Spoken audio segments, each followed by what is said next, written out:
আমাৰ গ্ৰাম্য অঞ্চলত এনেকুৱা ধৰণৰ অদ্ভুত লোক আছে যিয়ে তিৰোতাৰ সমানে কাম কৰি যাব পাৰে।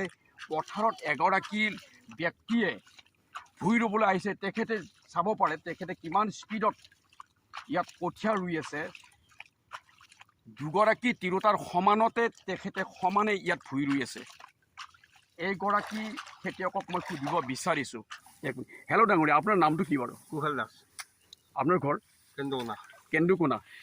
তেখেতৰ ঘৰ হৈছে কেন্দুকোনা। কেন্দুকোনাৰ পৰা এখেতে ইয়াত ভূঁই ৰুবলৈ আহিছে। দেখুৱাই দিছোঁ, তেখেতে এতিয়াও ভূঁই ৰুইয়ে আছে।